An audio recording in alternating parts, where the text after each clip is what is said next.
Yes, and we're live, people. Welcome back, Gooners Therapy. I've got none other than my main man, Hugo, with me today, and he's got a whole list of talking points, what we're going to go through. But first, I just want to say, absolutely buzzing, 7 points clear. Super Mick Arteta's Arsenal are Cool. flying on all cylinders. 7 goals in 2 games for a team that apparently can't score goals. We're going to get our teeth into it now. Declan Rice, 2 goals, great goals. Mikel Arteta was right to start him. Hugo, how you feeling, my friend? Bro, bro, I'm happy, bro. That Bro, them was a big away big. wins, man. Do you know what? It's a really good game. Don't you think it was a good game? It was a good game of football, it was, man. Like sometimes just the game was good, like, but I saw things in that. Hey, Hugo, one sec, because I think I'm having this effect on some people. Look, here we go. Look, read it out. You've turned me into a positive fan now. Oh Big yeah, up, my guy. Come on, that's what I want to see, bro. I Big up like it. everyone. Big up Caps. Hugo, go on, my bro. What was you saying? Dad, bro. Last time we spoke, I think it was two and a bit weeks ago. Yeah. Yeah. Obviously, I had the kids with the Christmas daddy Hmm. daycare and all of that stuff. Yeah, I bro. was on Christmas Eve. 35% last time. I'm Yeah. up. I'm over 50, bro. I'm over Hey, 50. come on. That's what I like to I'm hear, over bro. 50, bro. Do you know what it is? I 50%. That we're really gonna like just for tenacity. context, for everyone watching, 50%. He was 35% sure we're gonna win the league. Now he's gone up to 50%. Yeah. Boy, I think I'm 98% now, man. Serious. Oi, Bro. I'm oi. telling you now. Do you know what it is? We're showing things that I haven't seen in other seasons. Do you know what I mean? Like 100%. even that the goal that we conceded, Gabriel, heads Mhm. sometimes in seasons go past, go down. That one goal becomes two, three. And in Listen, fairness, you go like 1-0 down to Bournemouth. If we went 1-0 down to them last mm, year, we lost the game 2-0. Game was uh, done. I know, albeit we had 10 men, but we used to go 1-0 down. I know exactly yeah, what you mean. If Newcastle last season, we went 1-0 down yeah. and we lost the game. And if the last 5 fixtures that we've won, we Yeah. did not win any of them last season. Didn't win any of them. And even this one, I think was it the Saliba when Saliba got sent off. Yeah, it But we was, were yeah. awful in that game We last were season. awful in We that weren't game. even good, were we? 100%. No, we weren't. This one, like in fairness, like if we're gonna be balanced here, the first half was a bit shit. Like Bournemouth, you got to give them credit. I think they've only lost one game to It Everton only at home. when they said that, because what it is that in my head, because they've said that they've not won in the last 12 games or whatever. They've Yeah, had quite a few draws in that, but at home they're very good at home. Like you said, only one team, and that was Everton that beat them at Everton, Bournemouth. and they were up for it. They were definitely there was a little. They did a structure. They had a little structure that were pressing us really well.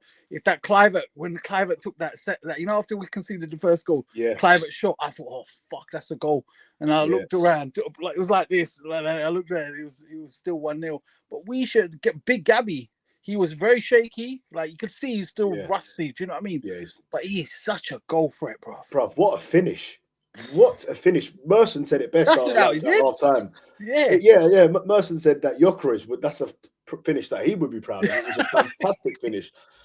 We'll come on to him, obviously, We are people. a Stay bit put. We're gonna a have a bit later. Eucharist session, so We'll, you we'll have guys get involved. Put in your comments what you think of Eucharist performance. But obviously, we'll get into that. But just overall, that first half, do you know what? There was a few players missing. I think I messaged you about Martinelli. I wasn't very impressed with yeah. Odegaard. I think this scoop passes, bro. They come off one out of eight comes off. And the Odegaard's fans go mad. They go, Listen, he "Oh, did it. Odegaard! Oh, look at that No, pass!" New Kevin De Bruyne. but Odegaard, for me, he's getting right back to his best now. You He think so? really is. Yeah, I thought against Aston Villa, he was nothing short of sensational. Brilliant. Villa, I'll give you that. He was brilliant against Villa.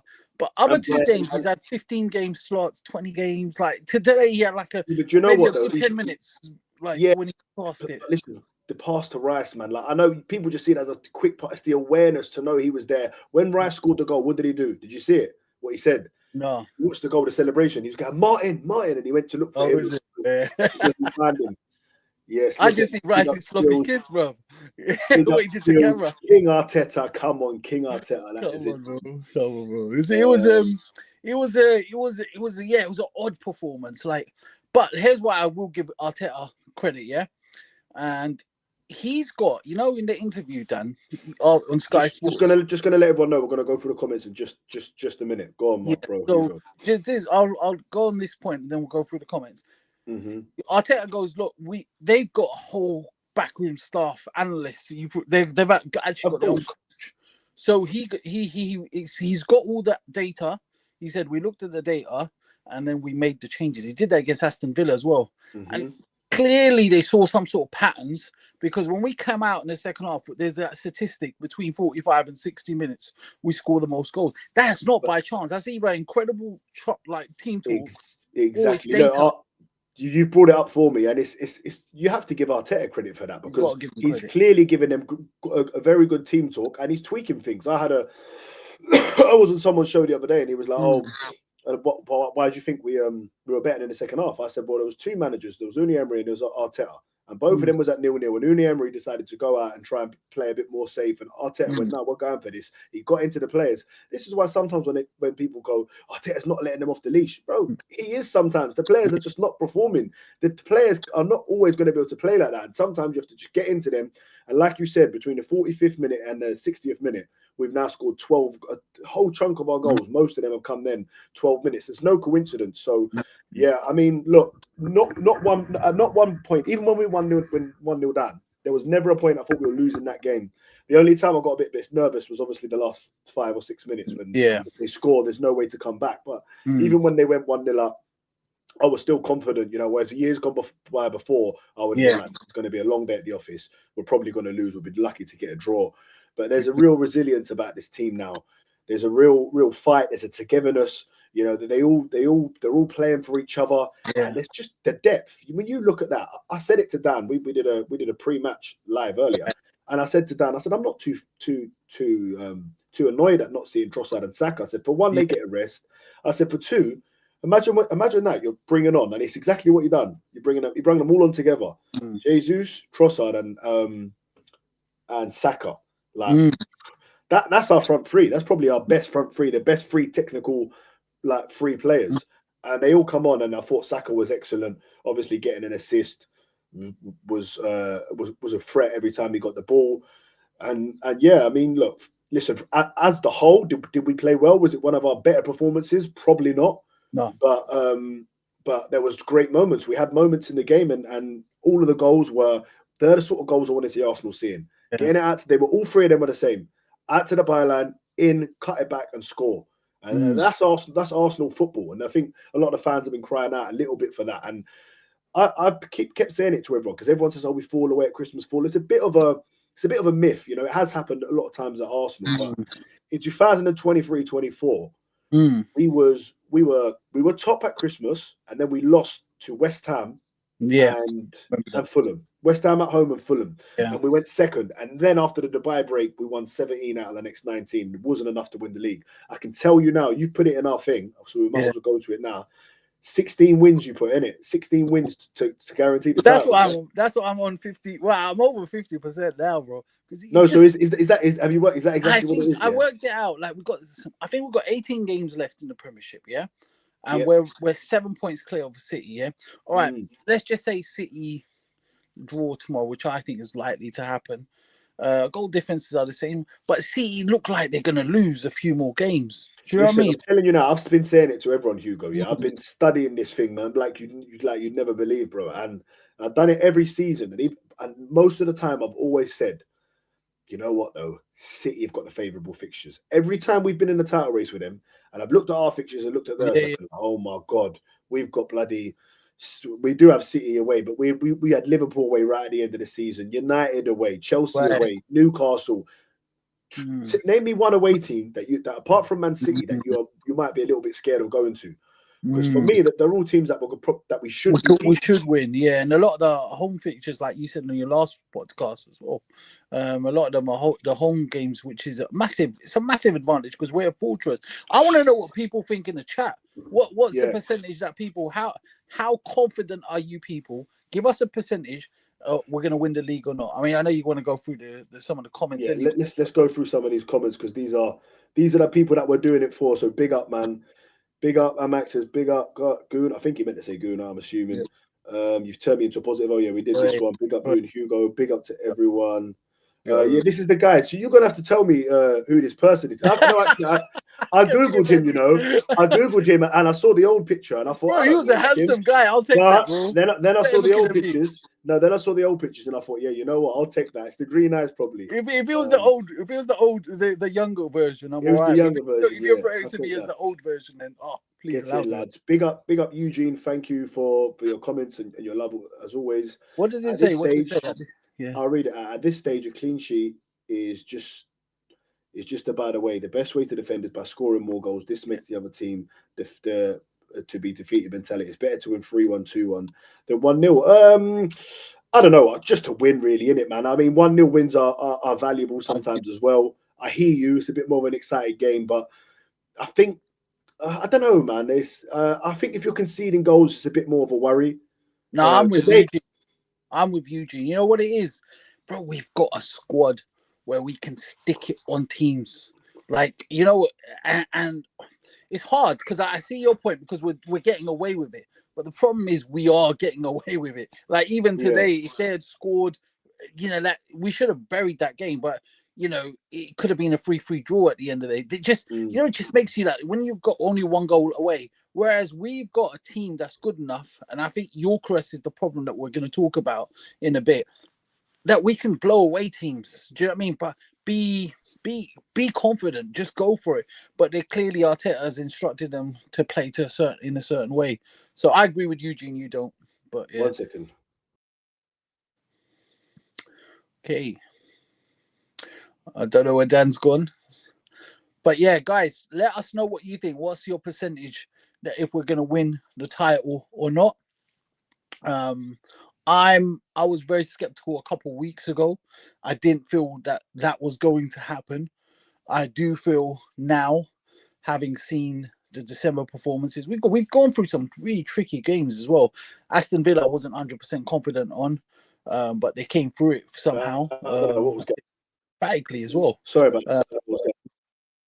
Yeah, I can't see you, Dan. Oh, I can see you now. Go on.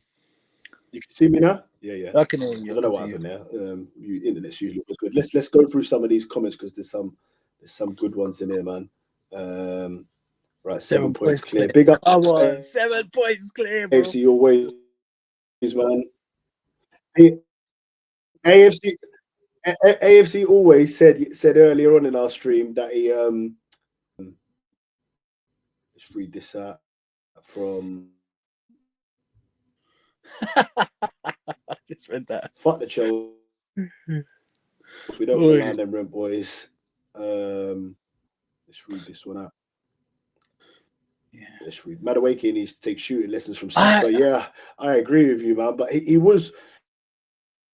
has decent moments. He gets the byline. He does decent things. And look, he got us the first goal today. You know, he was a big part in getting that first goal. I thought Madueke was for the lives that game yesterday.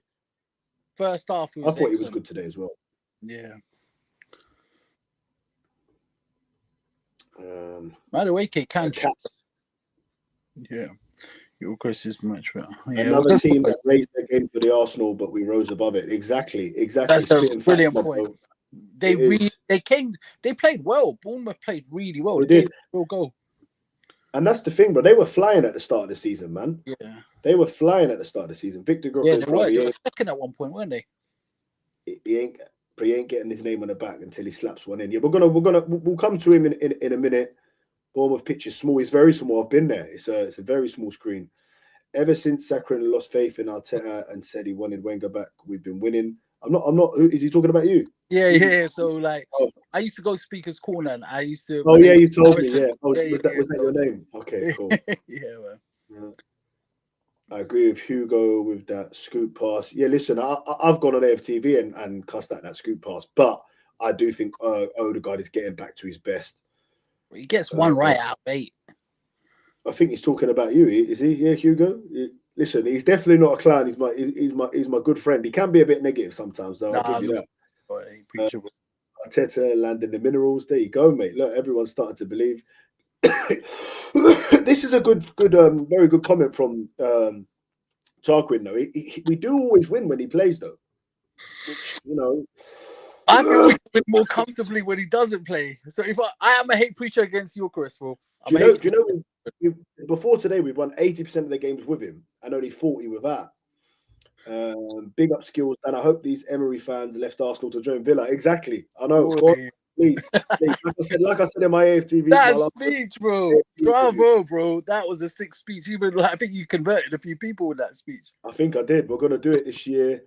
This guy's too fickle. Once we drop points, he'll be Arteta out again. I think he's talking about you, my bro. Yeah, bro. Listen, I'm still not The 100. thing is, no, you're allowed But to I'm change your enjoying the mind in victory. football, though. Yeah, You got to exactly. enjoy the victory, bro. You got to enjoy it, Right. man. You got to enjoy the days.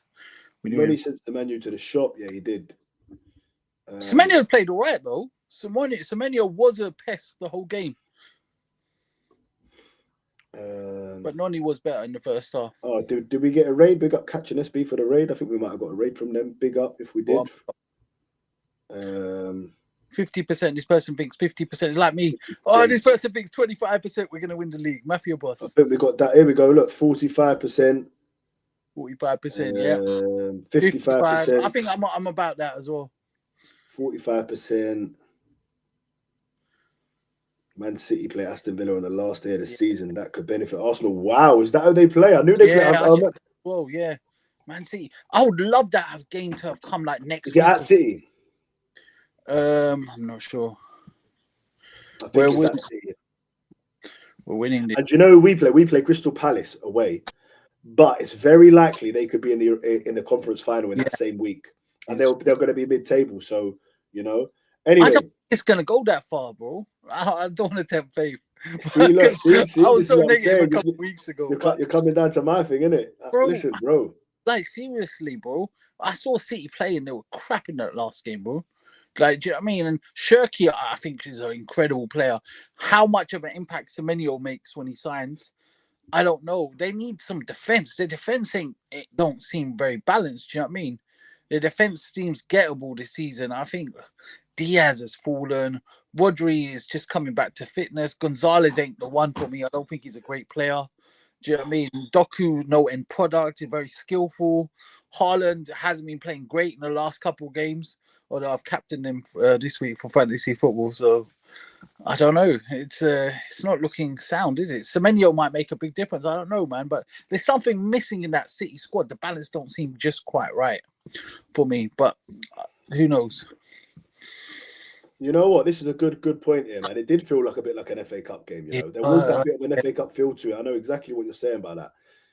Bro, I love this game, bro. I'm not gonna lie. You know, there's certain games you just enjoy watching. Bro, listen, because I go to all the home games and then I go to some away games, and you know, I'm a bit under the weather, and I could have went Bournemouth today and drove down there 2.5 hours, but you know, I stayed in today, and you know, like sometimes watching it on the TV, just being like taking every single bit of it in, and it just where there's so much riding on these games. Like the other day, right, I was watching Arsenal. No, I was watching Sunderland, Man City.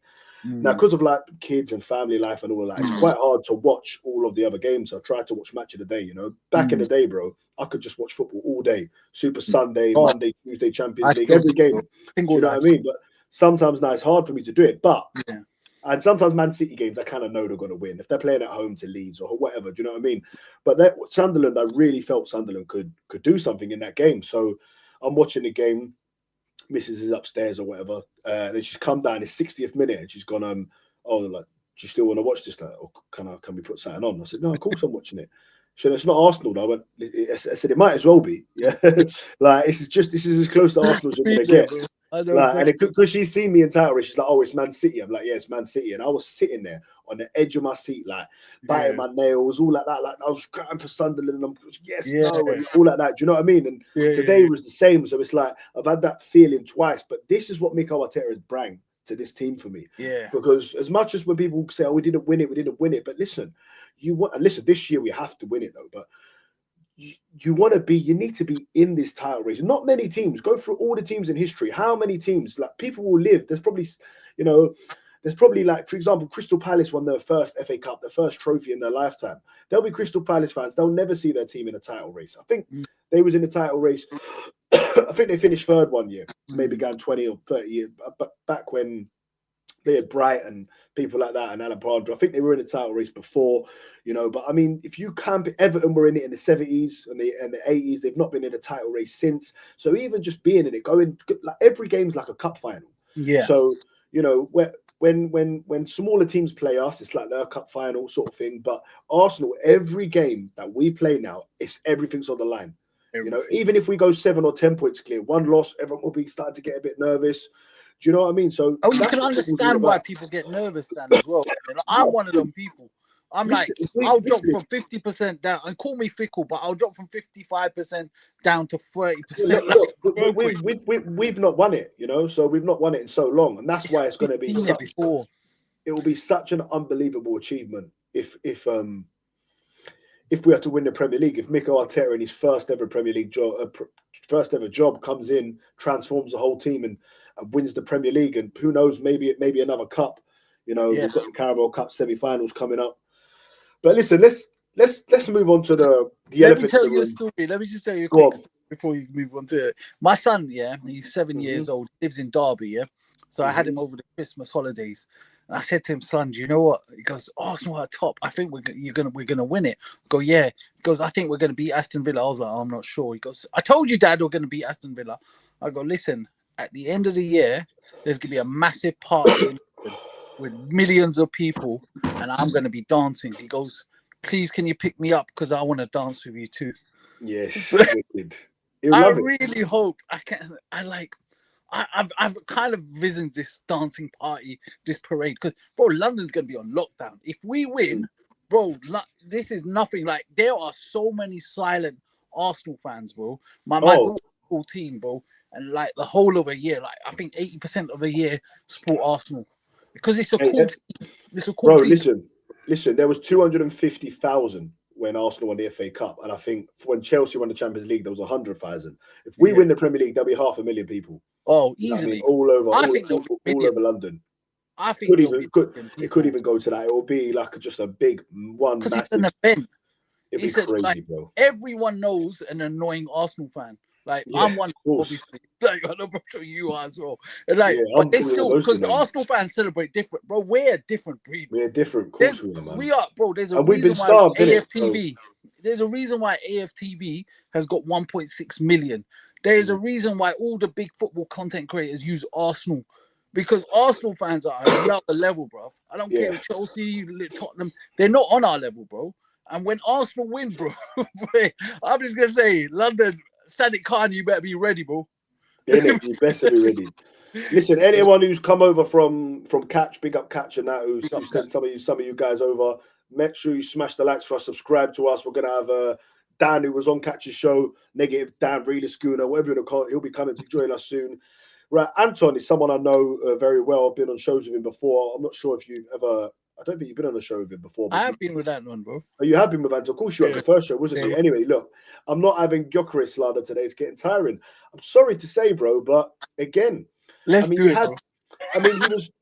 was decent in the second goal, in the Rice goal. Was it the second goal? Did he hold it up, or did it just kind of bounce? He held it up a bit and then it bounced, and then anyway, look, for me, I don't know if there's other stuff that I'm not seeing. Things come out after he's done this run and that run. And look, I'm not saying the guy don't try. He gives his all, but I don't know, man.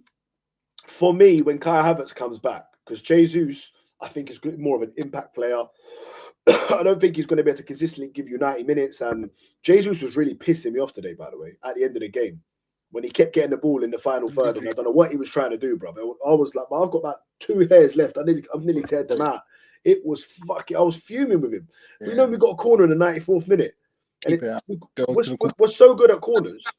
Either just get it in the box or like play it like that. And then Saka gave it to him, and he just sort of lost it. And it was a goal kick. Like, anyway, Dan, how many people have we got in the chat? Because 30 people at the moment. Okay. So, how many likes have we got? Let's have a check. We've got 17. So come on, people. If we get to 25 likes, I'll tell you something about Gyökeres that's funny, and you can share it, but you can never unthink it, because someone told me this. But we need to get 25 likes. It will you'll crack up when I tell you. 25. It's So not. until we get to It's 25. not that he plays. It's not that he plays football like he's wearing got jeans on, is it? Oh, bro, you spoiled my line, man. But he Everyone does, knows. innit? Everyone He knows that does. line. Yeah, He but he does, does. man. Like, Yeah, even the way he runs, he's like got that little. My daughter watched the match and she's 14. She goes, "Who's that fat guy at the top?" I go, "He's not fat. He's built." yeah. The thing is, though, when we first signed him, he's ripped up and shreds. He's like, Yeah. I don't know, man. Look, it's a real tough one, Gyökeres, because we're winning games with him playing. He's not scoring. Doesn't seem to be doing much. He's not assisting. I just think when King Kai comes back, we're just going to be even better and scoring even more goals. I think Kai Havertz is more of a better footballer, delicate, better on the ball. He's done it in the Premier League. He scores big goals for us. I remember Kai scoring 2 goals against Chelsea, scoring against Spurs. You know, he scored in the Champions League final for Chelsea. Like, he's got a bit more pedigree about him. I know Gyökeres scored 100 goals for Sporting in the Portuguese league, but even then it was against the lower league sort of teams. Lower league. Look, Arteta'S And backing I think him. 25 of them were penalties. No, but a good chunk of them were penalties. But out of 100, probably, yeah. Yeah, no, they were. It was 98 games. I think 98 goals. I think 28 of them were penalties or something like that. Yeah. And they got a skinny build. You just run past them. But the Mate, have you seen videos? They're strong. Do you see the videos, bro? He's like a year 11 playing with year 7s. Literally that, bro. That's and the time, you know that hat trick he scored, like against Man City. Two of them were penalties. And he was up against that Reese Pussy. Is it something Reese Pussy or something? Yeah, I know you. Yeah. Well, Man City, I would never call myself. I would change my name. My name was so Pussy. would I, bro. There was a guy called that in my school, bro, and I was like, I don't know how. Yeah, fuck knows. That's crazy, man. Last season was the season when Pussy was playing, bro. We should have won the league.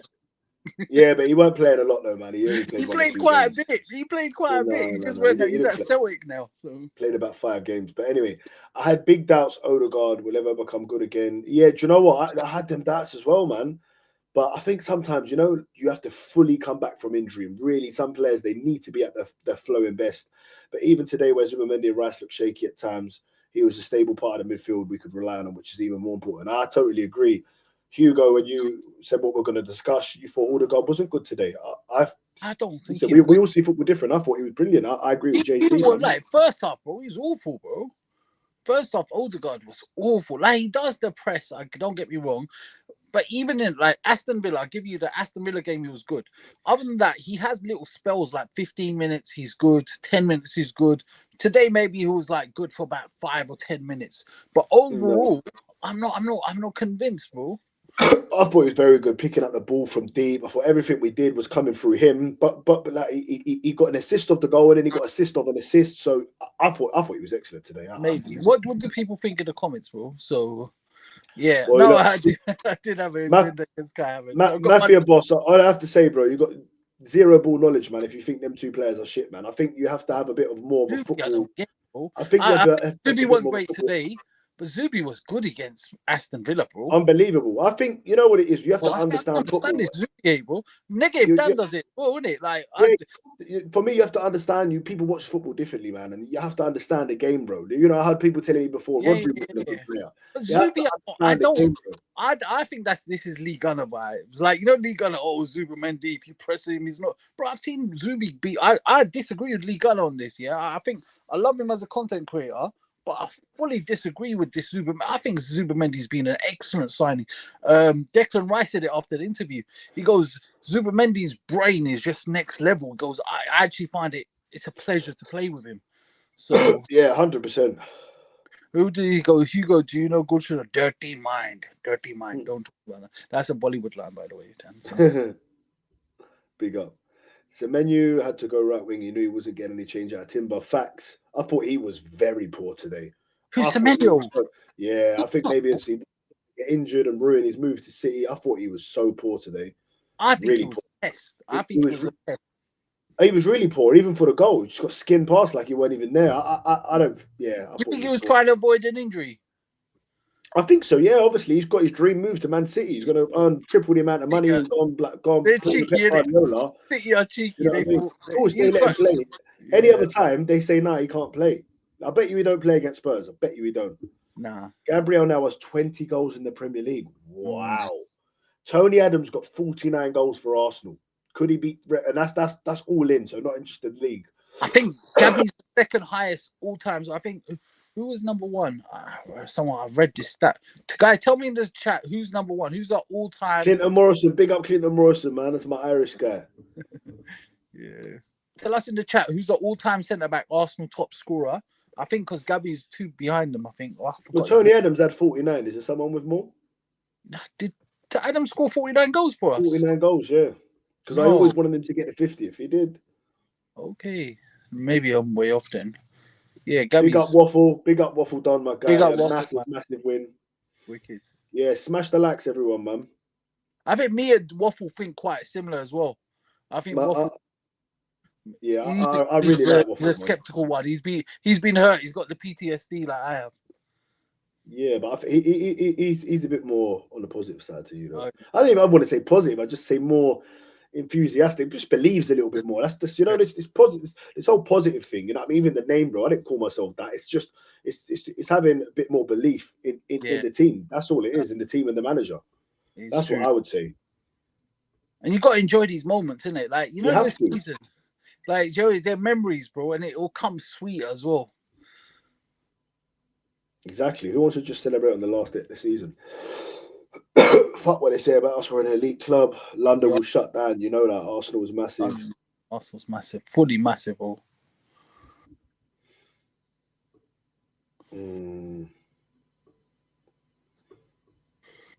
Yeah, Jesus, he did have a shocker when he come on. I agree. Anton says, send me the link. I'll break down for you when Gyökeres was good today. You have to look at it through a lens of he's improving. I will send you the link, my bro. No problem. And we can hear what you got to say, my guy. Yes. Yeah. Oh, yeah. He used to score important goals for us, man. He was a good player, Laurent Koscielny, man. If you were to put him in like this team, in a title-winning team, do you know what I mean? He was good, but he fucked it up when he went to Bordeaux, man. He fucked it all up. He's such a stupid. He fucked it all up. Yes. Big up, Dan. What's going on, my bro? You say, man. Talk to me, bro. Had to eat some food, man. How you feeling, bro? How you feeling? Good meal after a great win. Great always win, feels better when you eat after a win, isn't it? Always feels better. I'm telling you, mate, yeah? I'm now at 60%, Hugo. How about that? Yes, daddy boy. That's where I'm at.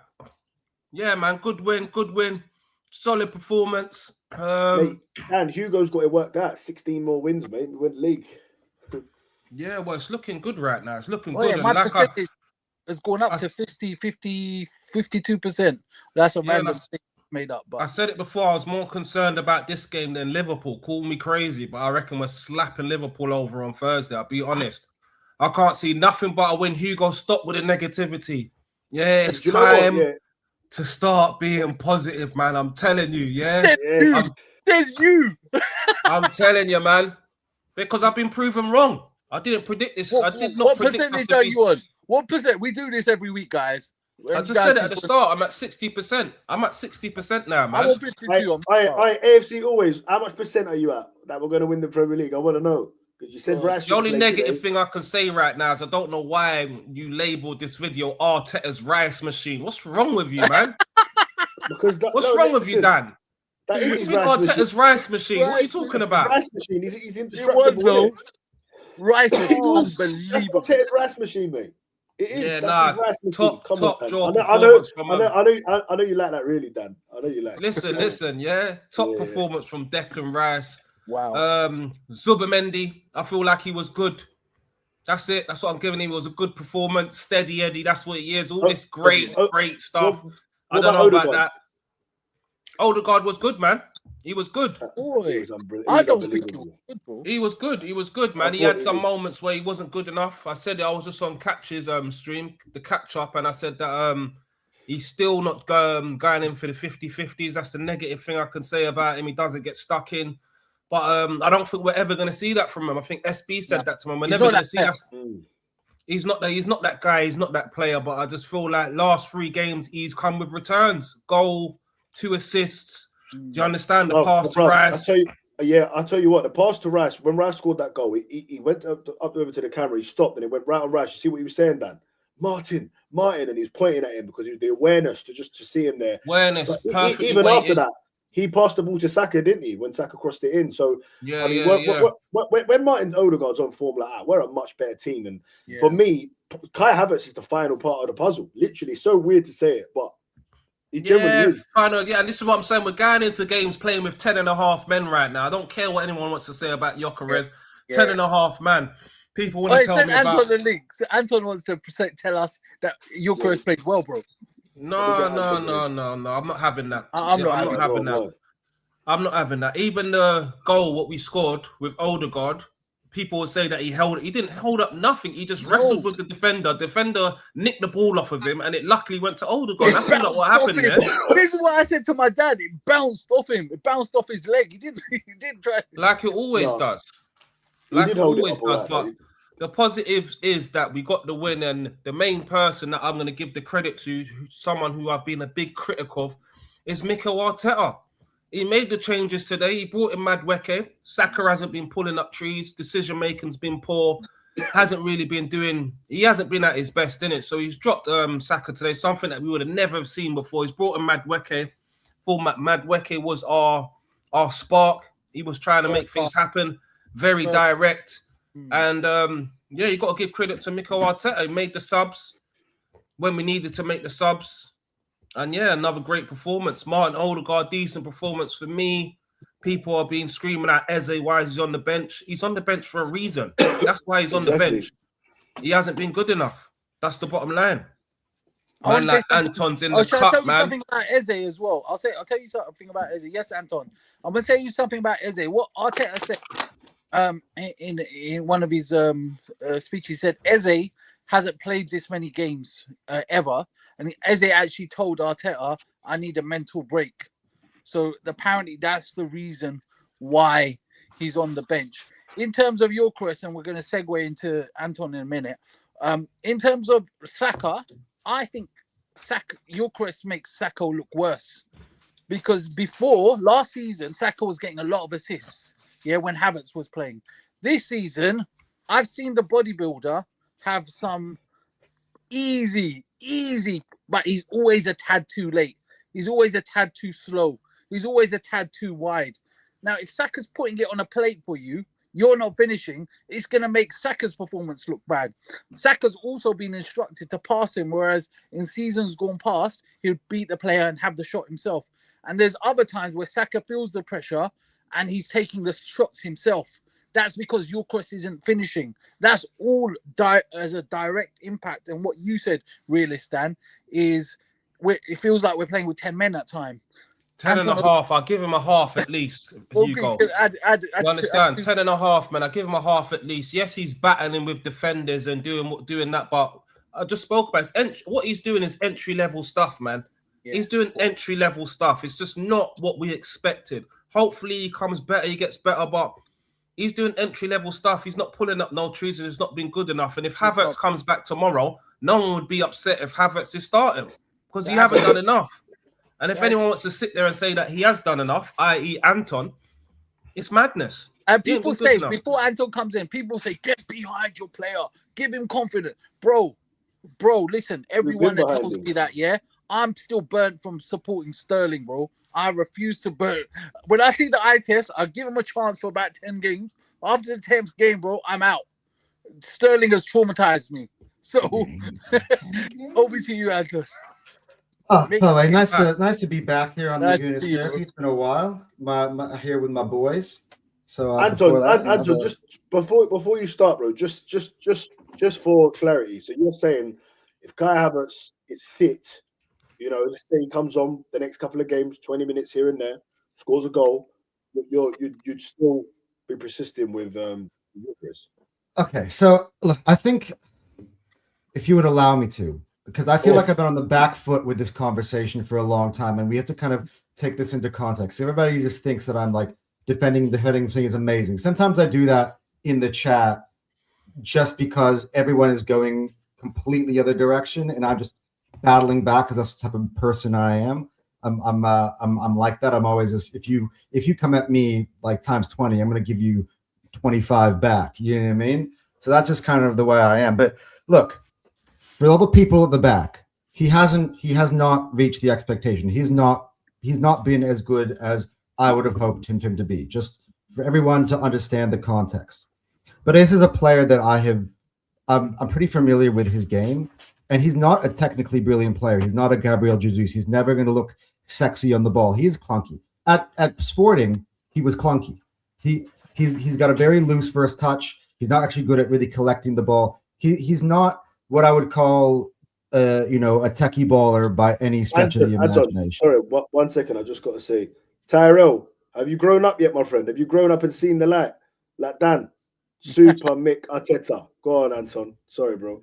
Nah. Big up Tyrell. He's on my channel and in the comment section every single day. So he's a real one.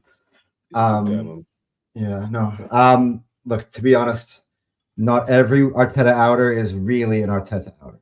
I think it's fair to be somewhat in the middle, not to be fully on one side or the other side and not being able to move.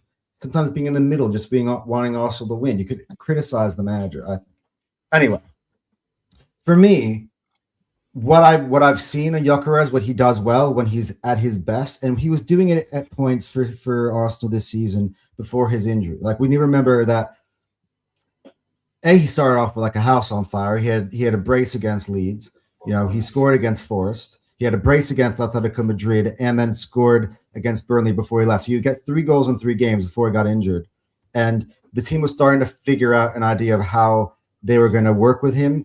Then he went out. I feel like we had to kind of re-acclimatize ourselves to Marino. We changed everything around. Anton, let's go look at the goals of what they were. Because 2 of them were from corners against Atletico Madrid. So that ain't the team working him out. The other one was from a corner against Burnley as well, a header. So 3 of them were from corners. And what was the other goal? I think those are the 3 goals you're talking about. The Leeds one. The Leeds one, he takes the ball from the left wing, he dribbles inside. But that Leeds one, right? No, wait. I think that one's very key. You said, you just said the team had worked him out when he scored them 3 goals. I did. That first half against Burnley. I know Dan's gonna be like, "Oh, you're still living off that cross to Trossard." But that first half against Burnley, he was linking the play. He was popping up on both sides of the wing, and this is where you have to look at the signs, right? He's been bad, but I do think he's a player who's been shot in confidence, and I do think that there are signs that he is improving, and that the best of him could be around the corner. It's when he starts picking the ball up and driving at defenders. He starts going to the left. He starts going to the right. Today, for the first time, he actually got on the ball, and you could see him dribbling, which I know sounds like very, very minimalistic expectations for a footballer. But for Gyökeres, with his game, that's when you know that it's the first indicator that he's starting to grow a little bit more comfortable, a little bit more confident. That goal he scored against Leeds, that first one where he picks the ball up from the left, he beats a few men and puts it in the bottom corner, that is a vintage Gyökeres. That's what you want to get to with him. Like, you want to get him a ball over the top where he's going to pick the ball up and he's going to go one-on-one with the keeper because he is excellent in the transition. And I actually thought that... I don't think he is excellent in the transition. But I don't... One-on-one after that, Anton, and it ain't been good enough, Anton, unfortunately, man. So here's the thing. Here's the way I look at it with him, right? He has been bad, but I wouldn't completely shelf him or put him all the way up to the back because every player in this team is going to have a moment where they contribute to the league. If I said this to Cal on Fire Them Cans the other day, let's run this scenario, right? If it's 0-0 at Selhurst Park, we have a 1 or 2 point lead going into the last game of the season. City's battering whoever they're playing 4-0, and it looks like City is going to win the title, right?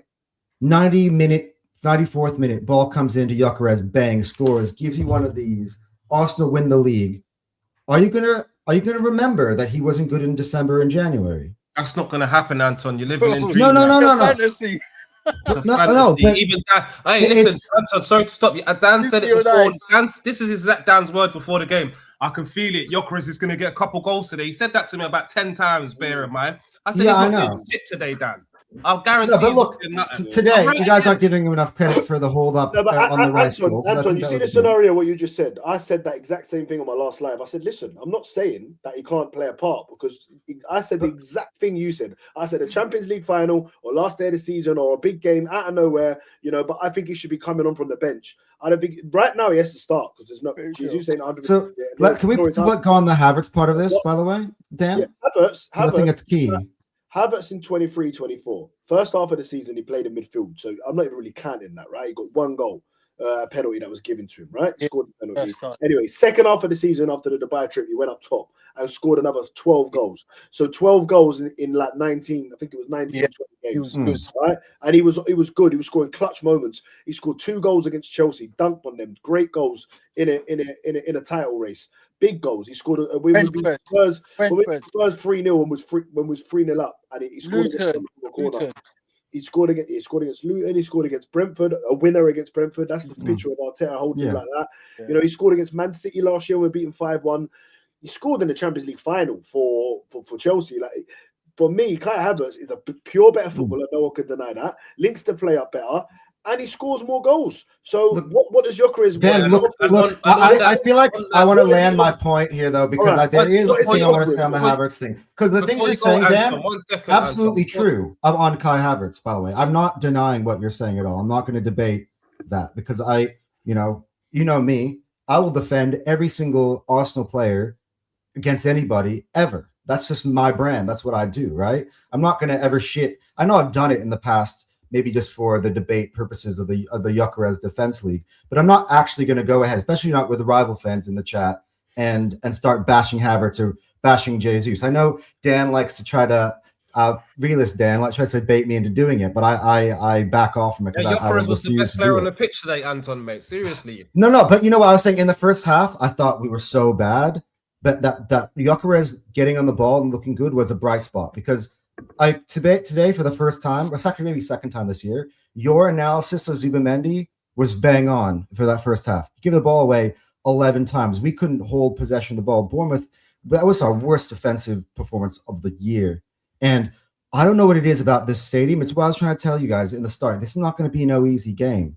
We lost to these boys twice last year. Every time what's his name? Evan Nilsson shows up against Saliba and Gabriel, all of a sudden we're like possessed. Like I don't recognize these guys. What the fuck was Gabriel doing? Like I don't know what happens when we go into the stadium. Last year, Saliba got sent off in the stadium. Weird shit happens in the stadium. I think that Gyökeres was one of the better players in the first half. A lot of them were just playing some of their worst ball of the whole year. I thought Madueke was a liability defensively. You see the goals that we scored, right? The goals that we scored, all 3 of them were cutbacks into the box. Right, obviously, Madueke cuts it back in. Who is it? Was it Zubamendi tries to score it? Gabriel buries it. Then the next goal was, I think Gyökeres is sort of kind of like tussling, comes out to, is it Odegaard, and then he finds Rice. Yeah. Bang, 2-1. Then the third goal, Odegaard again, who was just key to everything. Yeah, Odegaard's been find Saka. Saka cuts it back. Rice is there. So these are 3 goals, striker sort of goals. Zubamendi the other day scored a striker goal where Odegaard finds him. And I know Gyökeres was taking other defenders out of play in that goal. But so we are playing these balls, Odegaard has played the most free balls in the Premier League. Arsenal, we are making these balls. We are doing cutbacks now. We're starting to play more free-flowing, which I always knew would come in the second part of the season. Yeah. And he's still not getting on the end of things. So yeah, look, I think the perspective that we have on this is different. For me, I have been defending him the whole year. But for me, I've reassessed sort of how he's doing, the expectation, because the expectation was of a 70.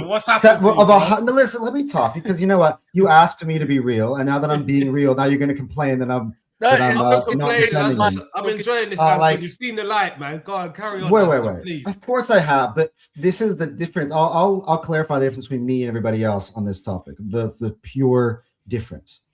But I do know what the player can be. I do know this is a player who scored more goals than anybody else over the last 2-3 years in the entire planet Earth. I don't care, man. It's not the same as Anton, man.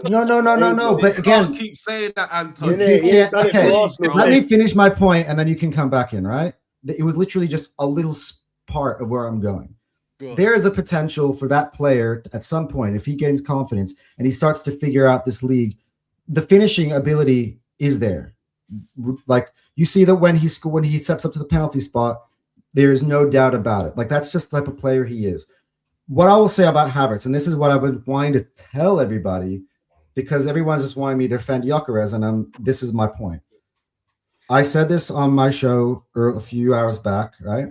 The time is running out. I reckon he's got back to the end of January because, as you say, Havertz is coming back. Now, Havertz didn't make the squad today, but yeah, he's going to get 10 minutes, and then he's going to get 20 minutes, then he's going to half an hour. It's going to take time, though. Be realistically. It's not like Havertz is back, let's start him, because I think that's irresponsible. This is a guy who's had multiple major setbacks in his injury recovery. He's supposed to be back in December, and now it's January, and he still hasn't played yet. So it's going to take time for Havertz to, A, be able to get his feet under him, and then B, be able to perform. I think Jesus is starting to get there. But in this period of time, when these players are getting back, Gyökeres needs to take this opportunity while he still has the time. Because if he does not, if we start hitting February and Havertz has bagged a few goals coming off the bench, or Jesus has done what he did the other day, then yeah, Gyökeres has lost his spot. This is a meritocracy. I'm not going to say like he's never going to. See, I want to play this game right now. I just see him improve and score a goal. Let's put the cart before the horse. Let's score a goal. See how that affects your confidence moving forward. Yeah, one sec. Let me just come in quickly on that with our strikers, Gyökeres, Havertz, Jesus, and let's say Marino. None of these guys are killers. It's been proven. None of these guys are killers. Havertz is good, not good enough to be a top striker. I think where we may win the league is where all these other goals are going to come from, because 3 goals today is from Declan Rice, 2 of them, and Gabriel. So as long as we keep chipping in with these other players scoring goals, we don't need to worry too much about it, because goals can come from other positions of the pitch. Bottom line is we ain't got no killers. Havertz is not a killer. We're excited for him to come back, yes, but he's not a killer. We've got no killers at the club. Do you understand? There is no killers. Gyökeres is. The problem is he doesn't have everything else. The issue with Gyökeres, this is where we're all getting confused, right?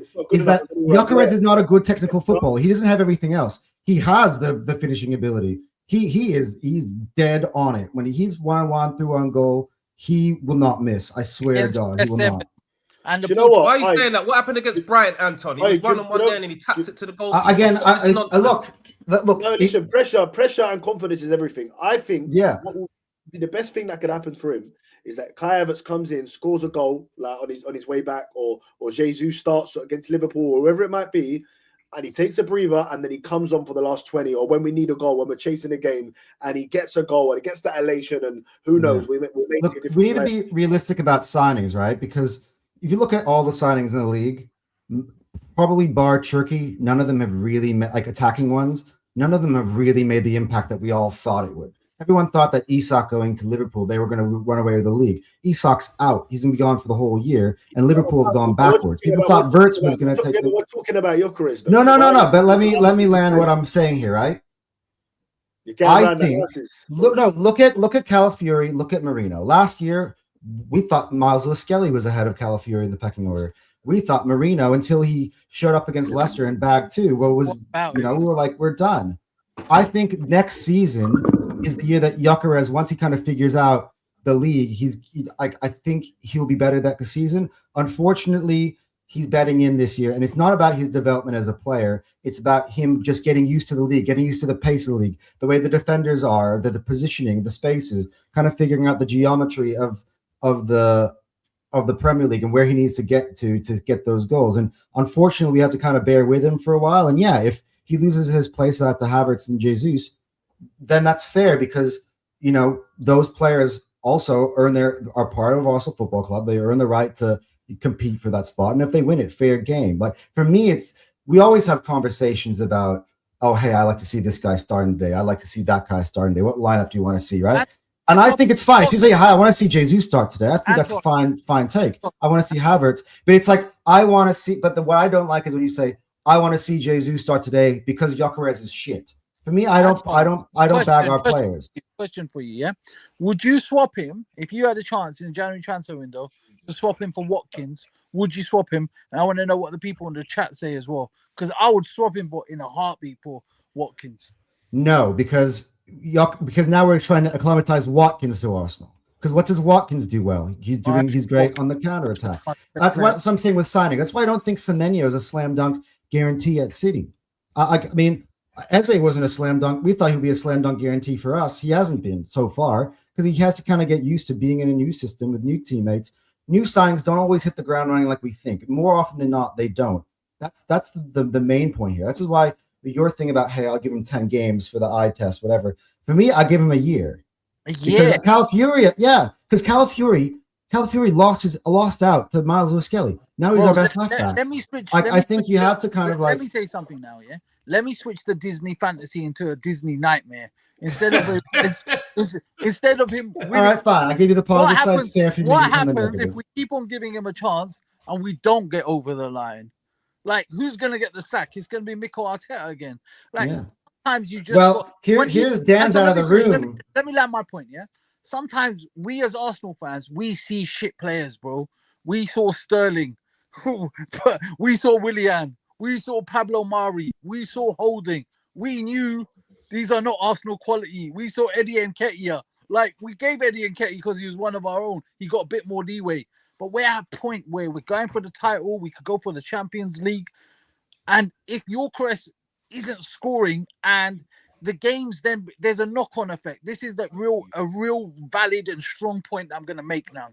When we don't score in the first half and our striker isn't performing and it goes in 0-0 or 1-1 at half-time and there's 10 minutes left of a game, that has a knock-on effect. Those games can become draws.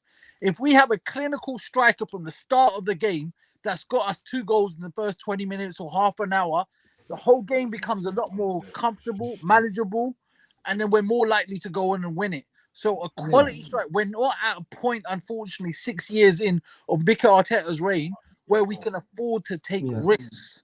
I completely get what you're saying. That's the reason why we wanted the Gyökeres thing. I would question you, Hugo, on what you're saying about when we see players we don't like it.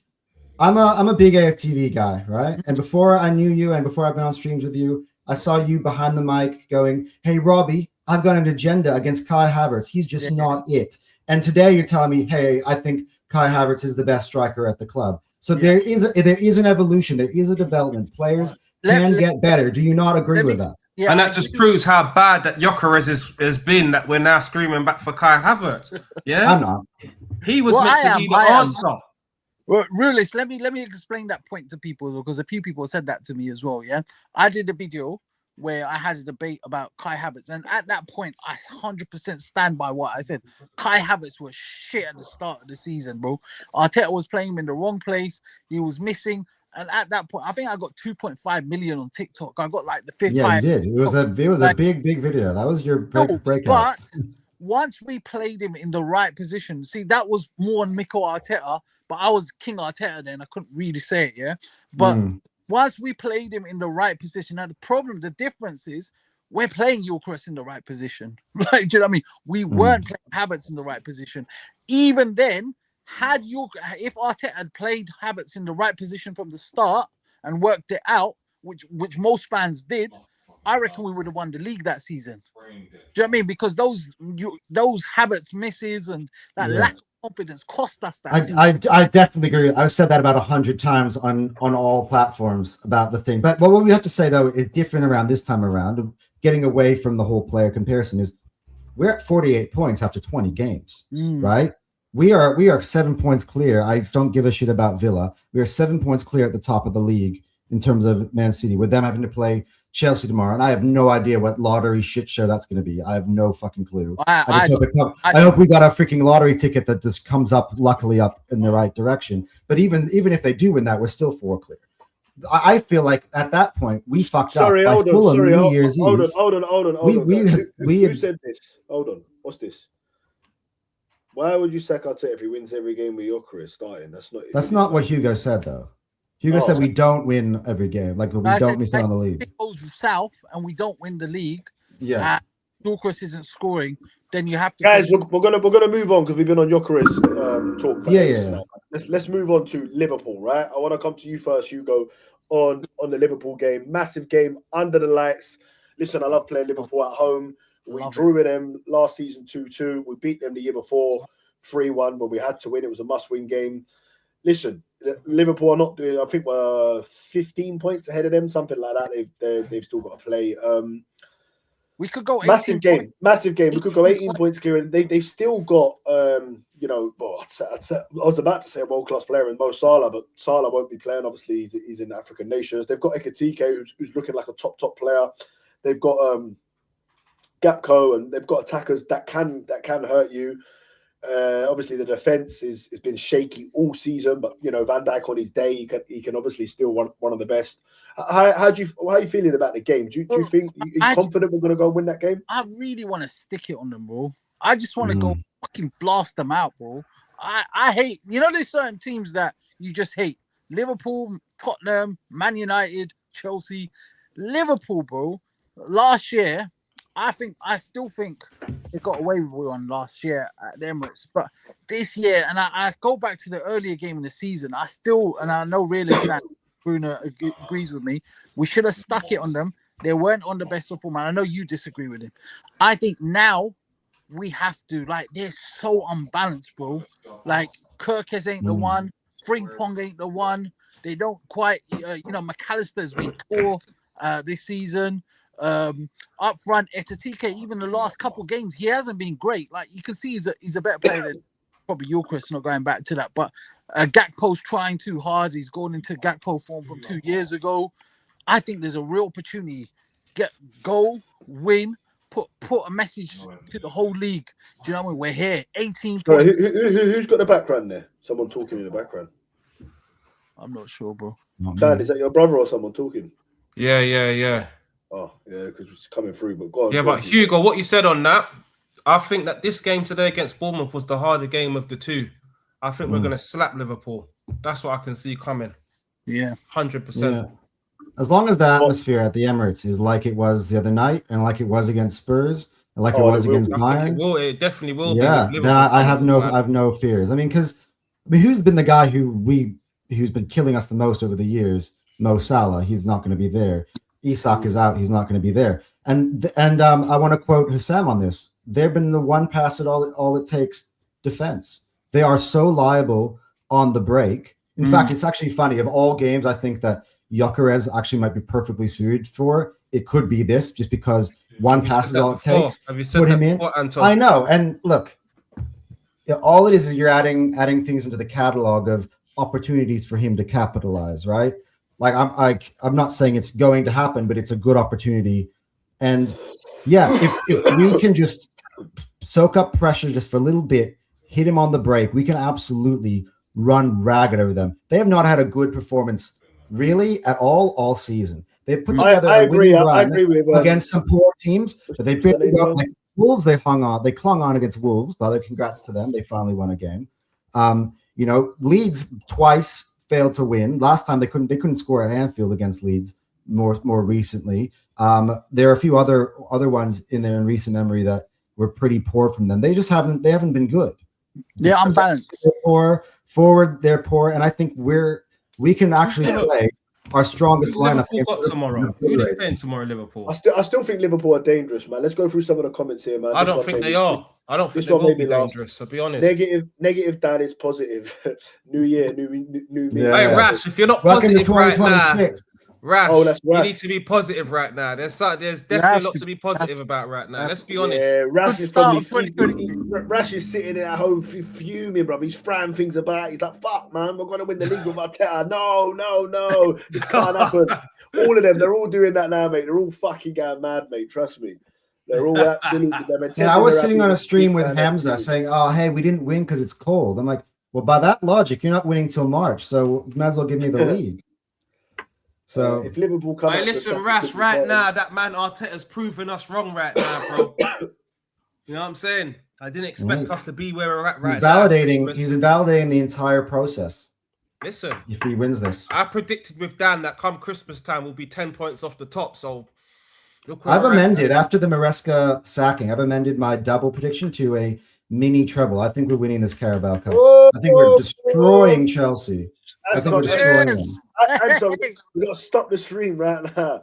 There you go. Fair play. Cheers, Arsenal. Great win tonight. Well done, Arteta. Credit is due where credit is Oh, due. Big up, Jez. Even though you were slagging me off the Whoa. other day, it's all love, man. We're all Whoa. gooners and we're happy today. We are 2026 is just a good year. It's got great It's a vibes good all year. about it, man. 7 points clear. We hate watching Man City tomorrow. Like someone said, it's hard to support Chelsea, but we all want Chelsea to win. Let's be real. Yeah. You know?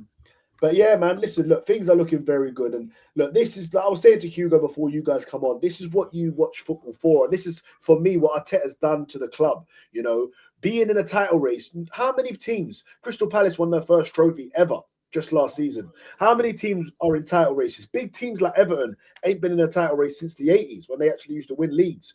So fighting, going to the Emirates, every time I go to the Emirates, it's like a cup final. It's a carnival field. There's so much riding on the game. Watching the game today, I was watching Sunderland Man City the other day. I'm on the edge of my seat like that. My missus is going, what's going on here? It's not even Arsenal. I'm like, yeah, if only you understood. You know what I mean? And then today watching Arsenal, it's like, this is what football's all about. And not all fans get to experience this with their teams, because their teams will be either in the Championship or League One or League Two. They might have title races in there, you know, or that some teams are just like Brentford and Crystal Palace. They finish 14th, 15th, Bournemouth. They're happy to be in the Premier League, and their cup final was like a big win against one of the big teams in the season. Now, every single game we play is all about, it's just must win, you know. If we lose, it's a disaster, and if we win, it's just another game ticked off. And when we win big games, obviously, it's extra special. But I'm enjoying this season thoroughly. It's been a mad journey these last 3 years, and it's going to hit so sweet in May when this whole project comes to fruition and Mikel Arteta lifts up that Premier League trophy. Yeah, and on Mikel Arteta, I've been his biggest critic. I wanted him out at the start of the season, but we're going to give credit, like Jez said, where credit is due. Yeah? Saka's not been good enough. Decision maker's been poor. Guess what happens today? You're dropped, Sonny Jim. You're on the bench. I've been complaining, where's Madueke been since Club Brugge? Ain't touched a blade of grass. He brings Madueke in today. Yeah? I was skeptic about him dropping Trossard for Martinelli. That was the one thing I wasn't happy with, but it worked out in the end. Do you understand? He's making subs when he's meant to be making subs now. So there's a lot of changes that this guy has made. Why I was criticizing him so much before. So he's making positive changes. And like you keep alluding to, down top of the Premier Leagues, 7 points clear of City, top of the Champions League. There's not much. I don't even want to speak about him. I don't even want to speak about him. By the way, he's making the decisions semi-final. that are avoiding the injury. We had our big injury crisis, and we still ended up 45 points at the halfway part of the season. Listen, I said it earlier. I think we're hitting 90 plus with the home fixtures we got at home. He's learning all The the healthy time. players. He's only been in management for 6 years now. And he's learning all the time, and he's getting everything right. Guys, the Invincibles hit 90. I think we're going to plus that, which means this will be our greatest ever season in points total potentially this year. Yeah, so well, I think we need to transition from being anxious to just, as you said, Dan, just enjoying it, like really realizing that we're in this moment. Right now, I'm taking a game. I'm still like, taking a game. Other seasons might not be as good as this one. You have to kind of appreciate it while you're in it. You know All I what I can mean? say on that, I know Anton and Positive Dan, I know how you lot feel about the league. You think it's a wrap, but I'll just say I'm still cautious, but I'm in a good place. You said you're waiting until January. Remember, we first talked. You're like, I'm waiting until January until making my assessment. Like, it is January. Yeah, but we're going to come to that in a minute. Don't worry about that. My favorite question is coming soon, Anton. Don't worry about that. I'm not even answering that question. I'm not answering it. Well, you have to. You promised. You said wait till January. You said wait till January. Look, let me tell you. Look, I expect Man City to actually go and win tomorrow. Like, I'm hoping. You know, I wouldn't be surprised if it was a draw, but I expect them to go and win. It's back down to 4 points. You know, we end up drawing with Liverpool, and they win. Who they got on midweek? Fuck knows. That's what it's got to now. I'm just focusing on Arsenal. That's it. Just focus on us. I can't remember who they got midweek. Anyway, let's say they win their game. You know what I mean? Then it could suddenly be back down to 2 points, and people will be like, "You're 7 points clear," but it's not really 7 points, is it? Until they play tomorrow. You know, if they lose tomorrow, then it's 7 points. I'll take a draw. I'll take a draw. Let's make it 6. If they draw tomorrow, of course you take a draw. I'd love a draw. I think Chelsea, you just don't know what that Chelsea is going to show up. This whole Maresca thing has made this a really weird game. What I always say is, if you've got players, like genuine players that can hurt you and take chances, you've always got a chance. If Esteval balls out and has a great game, they got a chance. And City are under huge pressure in that game. We've done our job. So, you know, Let's Oh, wait, read. City Everyone's play keep saying Brighton, it's- by the it's way, just who they've lost to straightforward. this season, by the way. I don't think it's as straightforward as people think it's going to be for Man City, innit? They've gone away to Sunderland. We know it's hard at Sunderland, but Sunderland have got players at the African Cup of Nations. Best centre-back, Dan Ballard, they ain't scored a goal. Yeah? Chelsea are going there tomorrow. Yeah, they've got killers out there still. Palmer will be out there. Maybe Esteval will be out there. They've got players that can make a And difference. they raise their game. They raise their game in the big games. By the way, You I think that understand? teams sometimes without a manager who has like clearly like Everyone's got very a much point to prove. They're control, going to the Etihad. control They're going freaks, to Man right? City at the end of the But there's day. no, They're going to Man there's City. the guy who's in there now doesn't have any skin in the game. He can do whatever the fuck he wants. He's out in the next game anyway. So I think it's a very dangerous prospect. The fact that those players can actually play with freedom and kind of do whatever they want rather than playing this. Cole Clear Lake Palmer style. with freedom. Oh, Boy. mate, see how it's freezing You know what I'm behind me saying? right now? You know, Brighton, Hamza thinks it's that's what I cold. think Wait Man until City got Cole Brighton Palmer after that next slaps game. him up. Let me read this one out. We'll read some comments on that. I was big up, man. I thank you for joining the chat. Everyone like, subscribe, help us get to the next Hey, landmark of Mana. 2K. Hey, Look. Mana, I remember you in the comments. Look, Has the tide It's changed? all right. It's all right to change, bro. There's nothing wrong with changing your mind. but- It's all right to change, bro. Look at you. No, Dan. it's okay to No, change, man. bro. We need to It you know what? is. People don't want to change their opinion because they get Yeah, man. called. Listen, come It's on. that we need to change on Gunas therapy, bro. You can change your opinion, like Exactly. even We though don't I'm care. not convinced of Arteta. I'm still waiting till the end of January. I said, like, listen, I said 30% a couple weeks ago. I'm on 52, 53. I'm making some number up right now, but it's because of what you see, and this is how football is. It's okay to change, and there are some people we know it's reactionary. That's what it Look, is. look, But- look. I but- like. but Look, Dan, you know what? I've been 100 since So in the French. first kickoff, and I'm still 100. So Oh, No. get out of there. A couple of weeks ago, you and Dan was cracking up. Yeah? You was cracking we up when never- we was drawing never against was we. Sunderland and Chelsea. nah, Shut up. nah. That You nonsense. see the You were left hand cracking- side here of this chat, You, man, were cracking up. unshaken, as well. Don't unshaken. try it. Don't try it, mate. Yeah, We're Wait, gonna yeah. get but out anyway. Dan, your voice wouldn't- went down that stream. Do you remember Yeah, that? yeah, of course, bro. That's normal, isn't it? That's how you feel after a defeat. I Bro. know, You know I what I know, mean? I That's know. normal. I was Arteta out, but I realized that Arteta is doing a good and most likely get a double or a prem. So I'll shut up about him and be happy. Listen, Great if growth. only everyone was like that. Big up, man. Respect to you, my Big guy, man. man. Facts. Yes, is here. Did he predict an Arsenal win this whole December?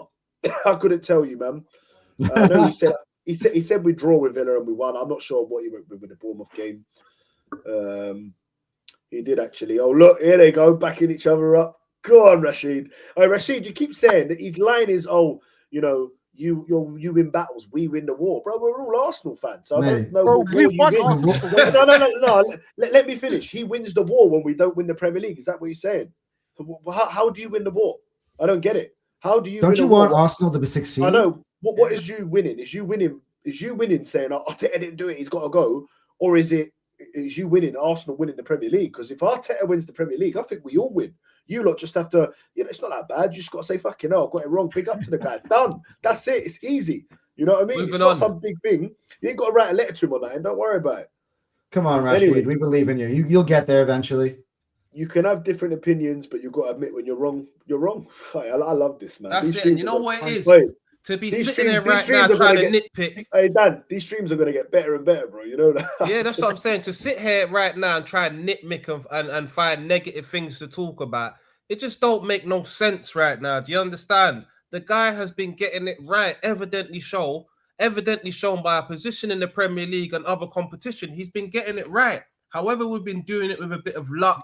Yeah, we haven't been playing great. We've still been getting over the line. At the end of the day, I can't say nothing about him right now. I just can't do it. Dan, tell us all the things that Arteta's improved in this year. The things that you've seen that you would question. What he's about. improved on this good season, I think question. the start of the season, first of all, it was to do with Berta as well. Is the signings that came in.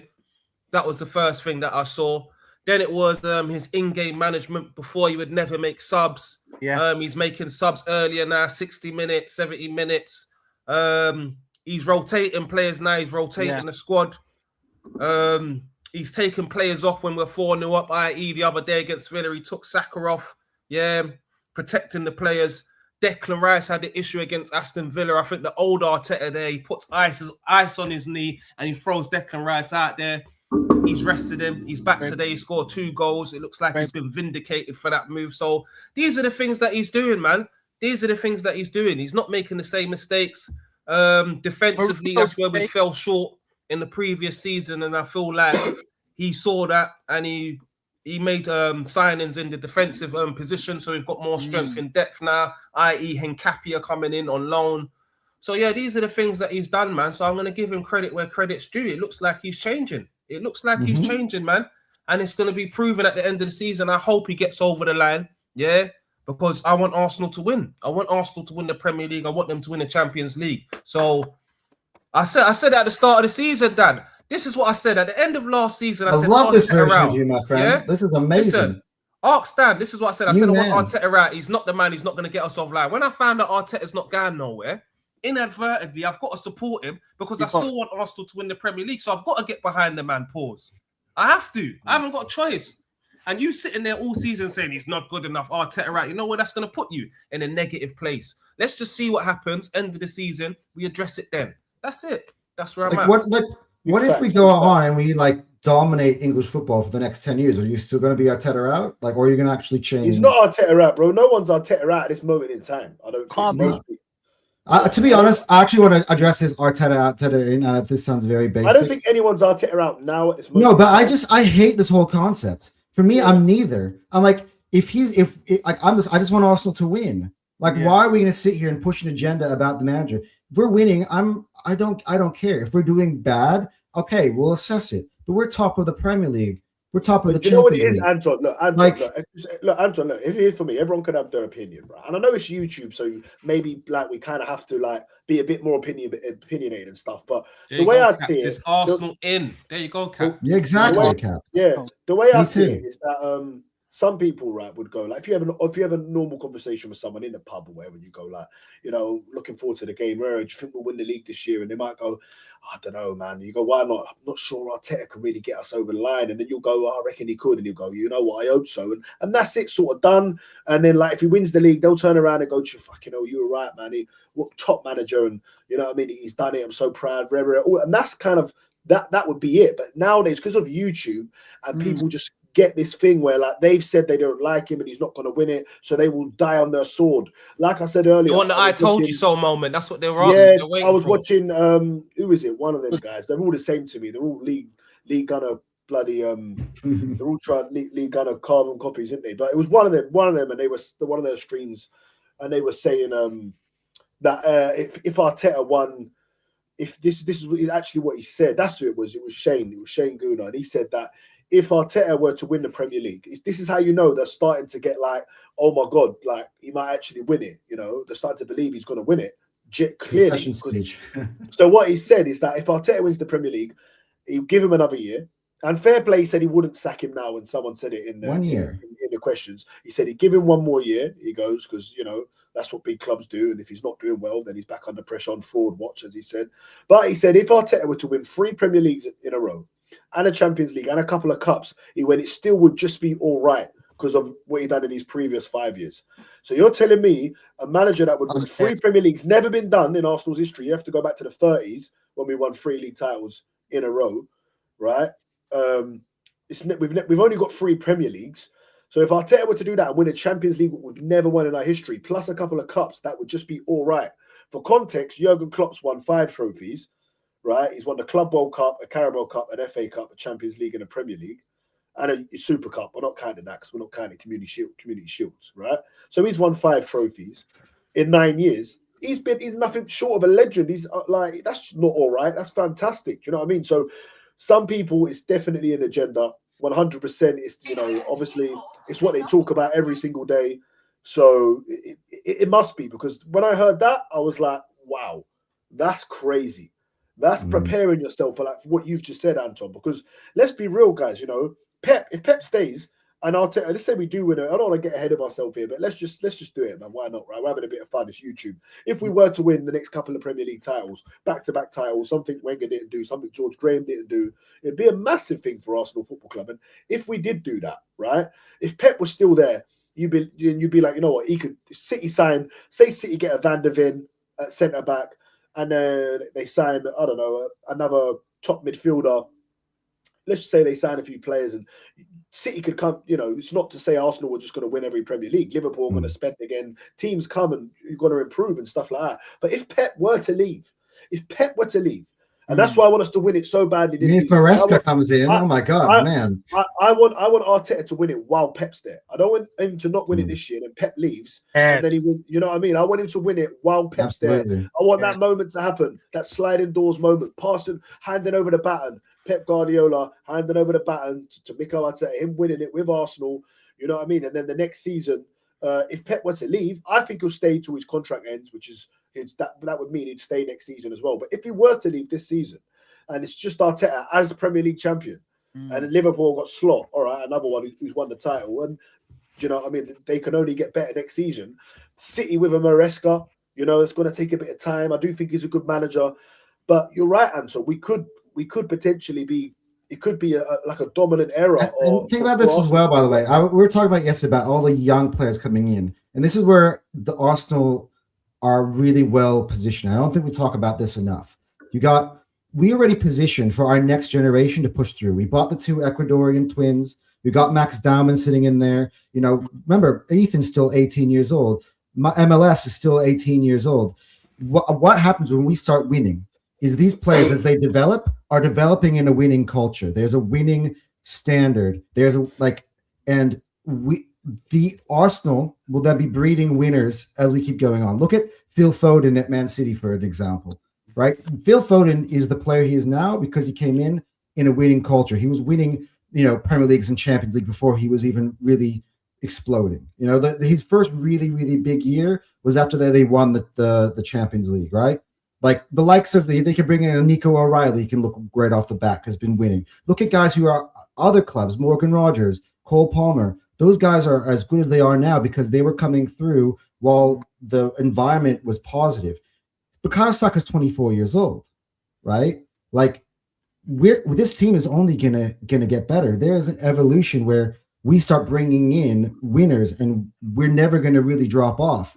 I think this thing has been built very, very well. What we need is to win this year. That way, you know, we kind of like we get that anxiety out of the way. We realize we can get over the line. The players now have a formula that they know they can, you know, plug away at that gets you over the line. And I do think that, you know, I've been saying this many times. Fans of all the rival teams, get your licks in now. Get your jokes, your bottle jokes, you haven't won any trophies jokes in now while you can. Because after a while, it's going to be so overwhelming, the amount of winning we're doing compared to you, that you will be depressed. And that's I got a question for you both, yeah? Let's just forward 20 years. 20 years. We're 20 years older, both of us, all of us, and the people in the chat, yeah? We're all 20 years. Who do you think, right, let's just say that we're going to win it this year, yeah? Who do you think is going to be Arsenal legends? And I'll start. I think Saliba will be a legend. Gabriel will be a legend. Rice will be a legend. Saka will be a legend. Odegaard will be a legend. I got another one shot, by the way. I think Raya will be. I mean, he's a yeah. better goalie than Jens Lehmann, and Jens Lehmann was an invincible. I'm telling you, I've watched Jens Lehmann. He made me nervous. Believable. Even Calafiori potentially could be a legend as well. Do you know what I mean? Havertz could be like if he goes with it. Like, do you know what I mean? Well, if Aaron Ramsey's a legend, then maybe Kai Havertz has got a chance. You know, bro, we've got an unbelievable, like, because we're here in the moment, we're not appreciating how good this team is, bro. Timber has to be a legend, bro. He's unbelievable. It's sensational. Put Timber. I want to like maybe do this at the end of the year, but in a conversation with say Lee Dixon or Loren or Bakary Sagna, players. I will not say Declan Rice. He's going to be one of the biggest legends. He's going to be Rice is going to be up there with Patrick Vieira, man. I'm telling you now. Like I would love to do an activity of which of these players would fit in a combined 11 with our invincible team, and how many comes out from each side. All right, let's do it. Right, let's do it because I done it at the start of the season. Bear in mind, this is before we had won anything. So we still you can tell we're in a good mood today, innit, people? We're in a great mood today, man. I love these streams, man. The Invincibles and the Inevitables combined 11. There you go. There we go. I love that, Anton. Invincibles and the Inevitables. So with me, I'll just say who I put. I put Timber in over Laren. No, did I put Timber in over Laren? I think I did. I put Timber in over Laren, and I loved Laren. He was one of my favorite players, right? but I just think, honestly, I really do. I had Declan Rice over Gilberto Silva, and I got a lot of stick for that. And I had Gabriel over Kolo Toure. Yeah, for sure. And now that Kolo Toure is assistant manager at City, fuck him. Yeah, so I had and I had Saka over Lundberg. That was the four that I had. I think that's the one that I had too. I think I'm not sure. Lundberg, the exact same. Yeah, I know. Look, Lombard was clutch, man, and Saka's not been at his quite best this season, but Saka's the talisman going forward. Saka has us last 5 years, bro. Let's be honest. Exactly. Yeah, and look, at the end of the day, the whole team's playing better as a whole. The thing is, though, what people don't realize, though, we have played like this before. 2023-24, we got to 89 points, the most wins in the club's history, 28 wins, the most goals in the Premier League era, 91 goals. So like we have, and we were just up against the treble champion City, who got 2 points more than us. They're not that team now. If we get 89 points this year, we'll win the league. Yeah, I think we obliterate 89 points. This is why This is why this was my. Well, we're on 48 now, isn't it? After 20 games, right? It'll be criminal if we don't win the league, bro. Yeah, of course. It'll be criminal, bro. How we cannot with this squad? We've got generational talents, bro. Literally generational talents, like in Timber, Rice, even Raya could be potentially one of the best keepers in the world at the moment. Do you know what I mean? We've just got an unbelievable squad. I still feel like, and then Havertz to return. Like, do you know what I mean? We're not going to go over that again. Sorry, I have to disagree with this. Oh no! Can we say Noni's more dangerous than Saka? It's okay. No, we can't. No. Saka came. He's resting Saka for Liverpool. How could you say that? Saka come on and showed his pure quality. Not just that today. Did you not notice the amount of times Bournemouth got in behind on that right-hand side that Saka was missing? Like, people don't underestimate that part of Saka's game. His defending is unbelievable. Great point, Anton. His defending, Saka's defending is unbelievable. Similar with Martinelli, he defends well. Guys, let me read some comments out because I've missed. I don't know how I missed him. It was kind of like, I don't know. It wasn't loading or something. Anyway. For today, you must give credit. Most people said don't start Rice. Facts. He started Rice. What did Rice do? Won us the game. Done. Arteta masterclass. Big up, Johnny. I don't think we'll win the champs because you need to be in Europe consistently 5+ years you can compete in. Generally, you do, but listen, it's possible. It's we're on. Well, are we on year 4 now? Year 3. You got to the quarters and the semi-finals. We had Bayern last year. Yeah, year 3. Being anxious all the time is not the way. The Mandalorian, what's that? Read that out for me, someone. The Mandalorian. Face is not the way. It will happen like it will happen regardless of if you're anxious or not. Better enjoy it. Yeah, exactly, man. Big up, man. Big up, Luca. Brighton. I don't know what he's talking about, Brighton.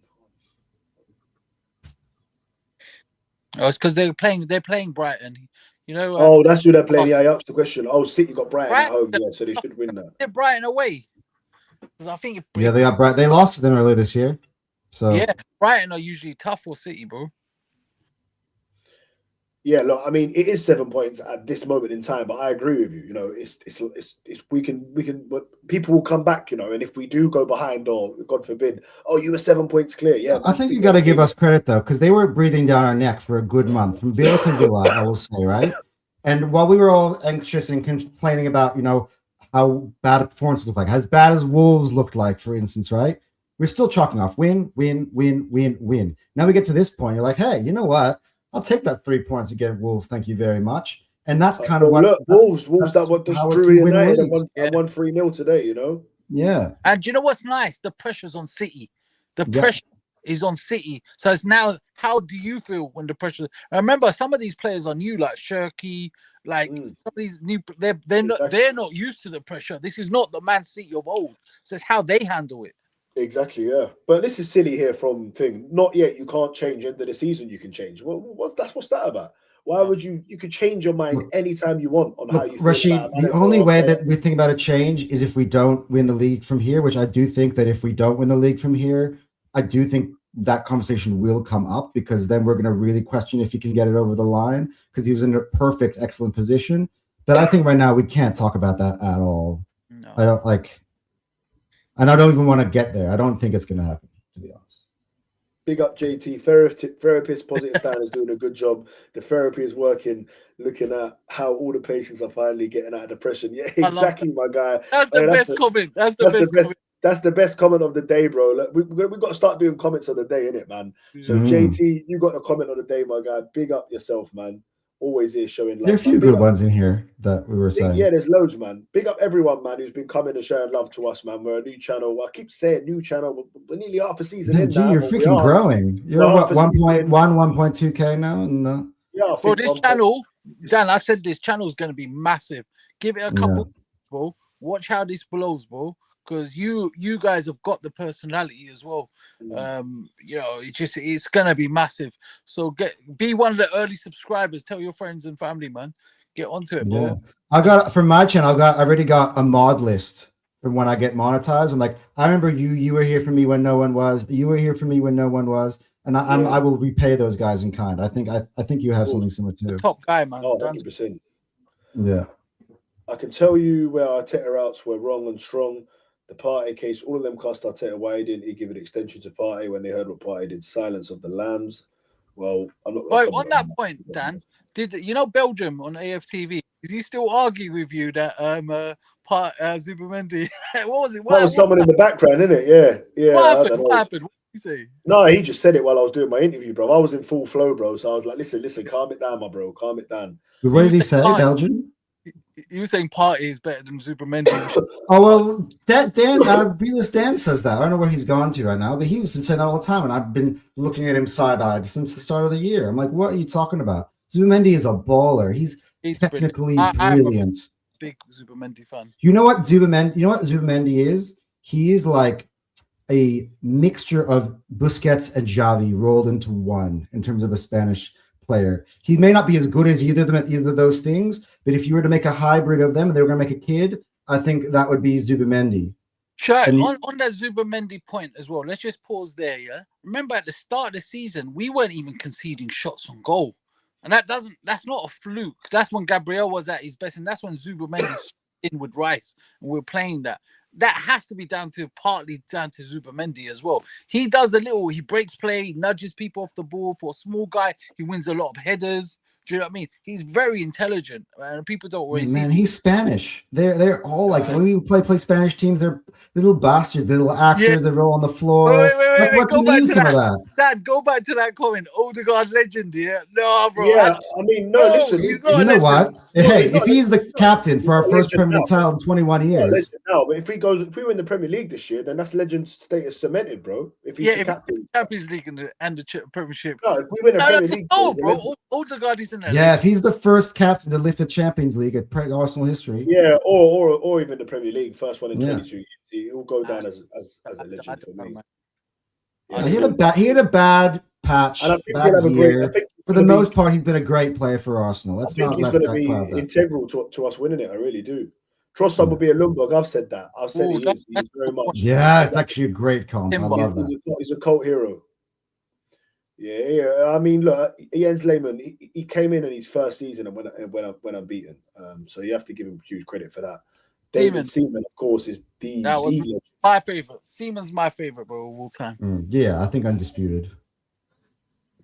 If we win CO, we're 100%. You know. Did he say all of them will be legends? He's right. If we win, I don't imagine Christian Norgard is going to be a legend. You know. Lundberg, yeah, I'm on Freddie. I love Lundberg, bro. Yeah. You forget he was the last manager of Arsenal before Arteta. You know. Should George Graham have a statue at the Emirates after what he's won in the 9th season? I would say yeah. Yeah, I'd say too. Tottenham, bro. Do you know? I know this is the thing. Yes. That's the thing, man. Don't do that, Why did he do that? Why did he go to Spurs, man? That's the thing, Tottenham, bro. I can't see the same anymore, bro. I know. Yeah, no, you're right. I don't know why he done that. To be fair, yeah, but, don't get a statue from me, bro. That's why Sol Campbell didn't have a statue. Taking the Spurs thing out of it, he was also he also won the double as a player in '71. So you know what I mean. So for me, George Graham, probably yeah. I mean, Wenger got one more league title, but he got quite a few more FA Cups. But he was there a lot longer. But yeah, man. For me, why not? Herbert Chapman's got one. Arsene Wenger's got one. I think there are a few people that have a shout for being able to like do so many different hats for Arsenal. I think Ian Wright, but I think if you give Ian Wright, then you've got to get Vieira. It's like you can't. Can I ask you a question? You guys are old school Arsenal fans, right? Yeah. I think about a guy like Liam Brady, who is like our original number 7. He was the man back in the 80s for the Arsenal, right? And he then went ahead. He was in charge of our academy. He brought through Fabregas's. He brought through Wilshere's, Ramsey's. Like, I think he's a legend. I think Mertesacker in the same light. He was average player, but given the fact that he lifted multiple cups with Arsenal now, the way the youth is true, like doing right now, I think both those guys are legend at Arsenal as well. Yeah, but just there'll be too many. The area around the Emirates. Hey, why not, man? You know what? It'll be like a graveyard. People will scoop people out. You know, sell some more merchandise. Eh? Yeah, exactly. We'll ask James. You know, when James comes on, he's the guy who'll tell you everything about Liam Brady. Bro. James from our AFTV. No, yeah, James. When James comes on, ask him. This is a different James. This is your James. Yeah. Okay. He'll go off James. The whole thing, bro. That's right. George Graham was there. He was there. Anyway, guys, I'm gonna wrap up now. So I want to do. Obviously, thanks for your time and everything, guys. Oh. It's late now. I'm happy today, Dan. I'm buzzing. I'm buzzing. Sometimes you've got to share the love, bro. Of course. I'm absolutely buzzing. Obviously, we'll be back Monday night, 9 p.m., guys. So make sure you tune in to that one. Let's go with Liverpool predictions. Make sure you like, subscribe, everyone. Help us get to the 2K. I think we're on about 150 or 1,500. So even to get to the 1,500 first. But yeah, let's go with Anton first. Your predictions. How's Arsenal-Liverpool going to go? How do you see it going? Boys, I'm seeing historic massacre. I think it's going to be 5-1. Chelsea City. Yeah, give us Chelsea City and then do Arsenal. 4-1 City. 4-1 City. Yeah, I'm going to go with something like that as well. Yeah, and for us against Liverpool, I'd say I'll go 3-1 City. For us against Liverpool, I'm going to say 5-0. I think it's going to be a fucking bloodbath. Yeah. 5-0 bloodbath. Hugo? They've been waiting for a spanking, and we are looking for that revenge, bro. I think Chelsea are going to raise their game. I think it's going to be maybe a 2-2 draw. I think City are going to feel the pressure. I'm hoping this. It's what Anton said. We don't know which Chelsea can turn up post Maresca, but City have got some killers, man. Palmer's getting back into form. Reece James is playing excellent. Casado's back, so I think it's going to be a lot tougher for City. And City's kind of balance hasn't looked right in the last couple of games for me. So I actually think it'll be a draw. I'll predict 2-2, but it could be 1-1. Could be anything. 0-0. And with Liverpool, it depends. If Frimpong's playing, we're going to win 3-0. If he's not, I'm going to go, I think 2-0 Arsenal. I'll be at that game. I see us go for the third. I'm going to go for 3-1 City and 3-1 Arsenal. That's the ones I'm going to go for. But look, it's been a pleasure, man. Thank you, everyone. Thank you, Hugo, for your time. Thank you, Anton, for your time. Obviously, Dan, who's gone off, that's probably to scoff his face. But big up, Arsenal, vamos. Let's keep believing. We're going to win the Premier League. Stay tuned to Gooners Therapy. Monday night, 9 p.m. We'll be back. I'm going to be putting a video out that you're going to all like. So make sure you turn your notifications on. There's a good video, me replying to. You will have to wait and see who I'm replying to. But it's someone in this space, right? So make sure you get your notifications on and look out for the video. Drop me some comments. Let's just read this one. City extreme favourites due to circumstances tomorrow. That comes pressure. 100% agreed. Correct. If they don't win that game, we cannot let them off the hook because the media will, right? Oh yeah. Arsenal, fucking hell. When we couldn't beat them with Caicedo being sent off, we got fucking rained on, and that was a draw. So I hear you, bro. I hear you. Listen, thanks for watching, people. As always, make sure you like and subscribe to the channel. Big up. Peace out.